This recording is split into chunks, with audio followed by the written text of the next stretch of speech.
Hey guys, ஸ்ரீலங்காவில் பார்த்தீங்கன்னா ஒரு மார்க்கெட்டிங் டெக்னிக் ஒன்று 2 டைம் யூஸ் பண்ணிட்டு வராங்க. என்ன பார்த்தீங்கன்னா, இந்த தரிந்து என்ற பேர் இருக்குல்ல, அந்த தரிந்து என்ற பேரை வச்சு இப்போ நிறைய விஷயங்கள் ஸ்ரீலங்காவில் மார்க்கெட்டிங்கில் யூஸ் பண்ணிட்டு வர்றாங்க. 2 விஷயத்தை நான் உங்களுக்கு எக்ஸாம்பிள் சொல்கிறேன். பார்த்தீங்கன்னா, இப்போ கிட்டாட்ட ஒரு சிங்கள மூவின்னு வந்துச்சு மோட தரிந்து உண்டு.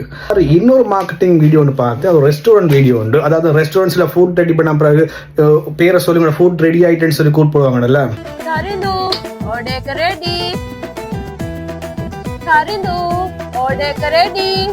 ஃபுட் ரெடி பண்ணியிருக்காங்க. ரெடி பண்ணி முடிஞ்ச பிறகு தரிந்து கேமரா ரெடி என்று சொல்றாங்க. அந்த இடத்துல தரிந்து இல்லைன்னு அப்படியே கேமரா ரெடின்னு சொல்லிக்கிட்டு நிறைய இடத்துக்கு போறாங்க. ஸோ இந்த 2 விஷயத்திலையும் கொமனா இருக்கிற பேர் பார்த்தீங்கன்னா அந்த தரிந்து.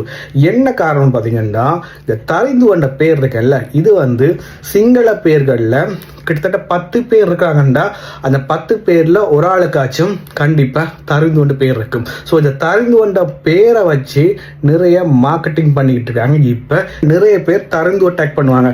அந்த வீடியோ கீழே நான் கமெண்ட்ஸ்ல பார்க்கும்போது நிறைய தரிந்துவை டேக் பண்ணியிருந்தாங்க. ஸோ இந்த தரிந்துன்றது இப்ப ஸ்ரீலங்காவில் ஒரு மார்க்கெட்டிங் டெக்னிக்கை யூஸ் பண்ணிக்கிட்டு வர்ற விஷயம்.